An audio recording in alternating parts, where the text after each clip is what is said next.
تاکہ پاکستان میں دہشت گردی کے ناسور کا قلعہ قمع کیا جا سکے، اور ان مجرموں کے حامیوں، ان کے سرپرستوں، جن کے یہ سلیپر سیلز ہیں، جن کے کہنے پہ اور جن سے پیسے لے کے یہ سارا کام کرتے ہیں، ان کی بھی اس فیصلے سے کمر ٹوٹ کے رہ گئی ہے سپریم کورٹ کے اس فیصلے کی، اور سپریم کورٹ کے ان کی سزاؤں کی معطلی کے فیصلے کو بہت سراہا جا رہا۔ عدالتوں سے ہی منسلک کے کیس، اور اس کی بڑی اہم سماعت تھی آج، اور وہ کیس تھا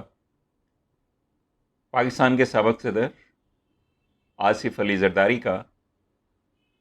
پاک لینڈ ریفرنس، جس میں ان کے وکیل فاروق ایچ نائک بار بار کسی نہ کسی طرح کوئی نہ کوئی نئی درخواست دے کے اس فیصلے کو پرولانگ کرنے کی کوشش کرتے ہیں، التوا کی کوشش کرتے ہیں۔ پچھلی سماعت میں بھی انہوں نے ایسا ہی کیا تھا اور التوا لینے کی کوشش کی تھی۔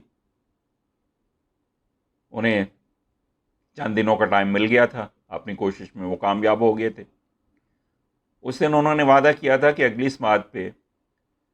میں اپنی درخواست پہ دلائل دوں گا، لیکن آج بجائے اس کہ وہ حسب وعدہ جو التوا لیتے وقت انہوں نے وعدہ کیا تھا اپنی درخواست پہ دلائل دیتے، آج انہوں نے ایک نئی درخواست عدالت میں پیش کر دی، اور پھر ایسے ہی کوشش کی کہ اس پہ ایک اور التوا مل جائے۔ پراسیکیوٹر نے اس کی شدید مخالفت کی۔ ان کا کہنا یہ تھا کہ آصف زرداری اور ان کے وکلاء تاخیری حربے استعمال کر رہے ہیں، لہٰذا ان کے ان تاخیری حربوں کو کسی صورت بھی کامیاب نہیں ہونے دینا چاہیے۔ انہوں نے عدالت سے استدعا کی کہ آصف زرداری کے وکیل فاروق ایچ نائک کی طرف سے پیش کی گئی نئی درخواست کو نہ صرف مسترد کر دیا جائے بلکہ اس پہ بھاری جرمانہ بھی عائد کیا جائے، تاکہ انہیں آئندہ اس طرح کی حرکتیں کرنے کی جسارت نہ ہو۔ اس مرحلے پہ پراسیکیوٹر میں اور زرداری کے وکلاء میں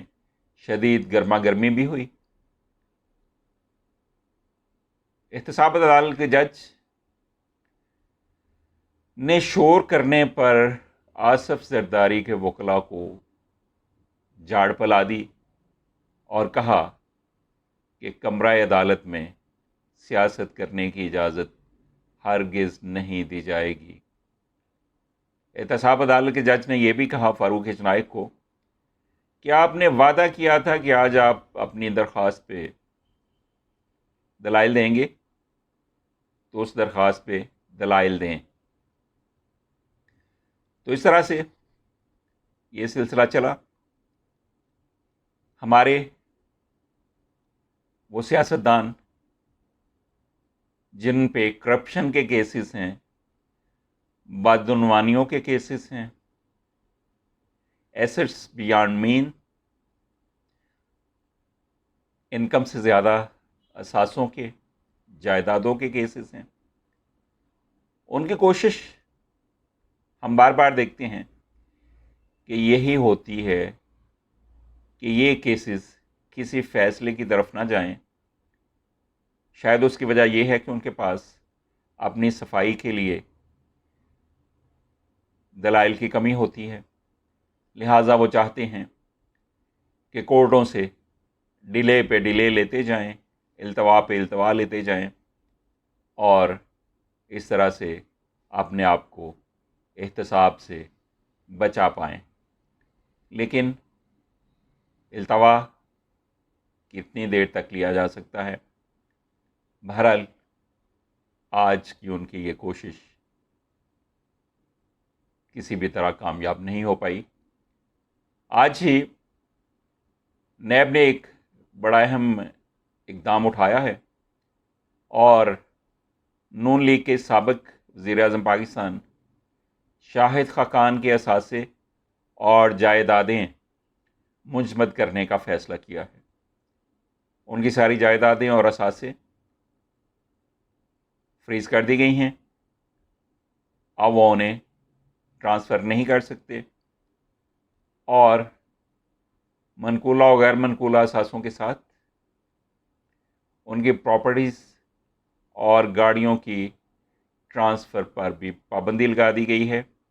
اور ان کے ساتھ مفتاح اسماعیل کے اثاثے بھی فریز کر دیے گئے ہیں. اور اس طرح سے سلو ہی صحیح، قدرے سلو،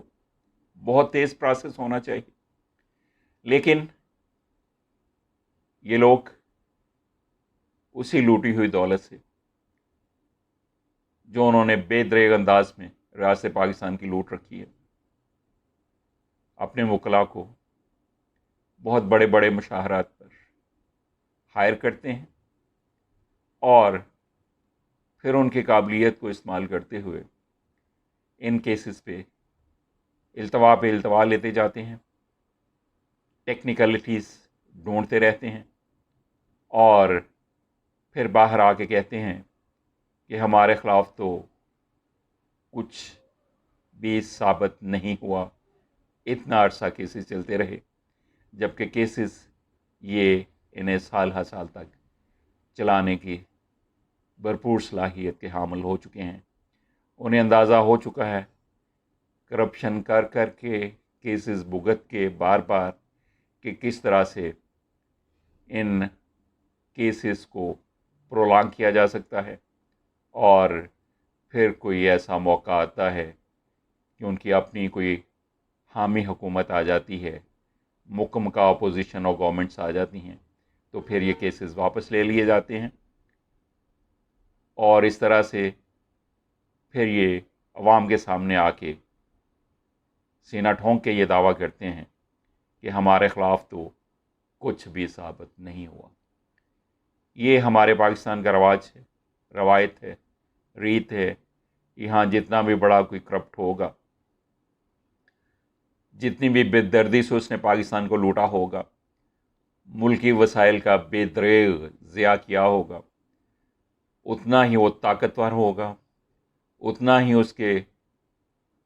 اثر و رسوخ ہوگا، اتنا ہی اس کے پیسہ مال و جائیداد ہوگا، اتنے ہی بڑے بڑے مشاہرات پر وہ وکلاء کی ایک فوج خرید سکے گا اور پھر ان کے ذریعے سے اپنے آپ کو قانون کے ہاتھوں احتساب سے بچا سکے گا. اس طرح کی کیفیات ہیں، لیکن یہ جنگ جاری ہے اور یہ پہلا موقع ہے کافی عرصے کے بعد کہ پاکستان کے جوغادری سیاستدان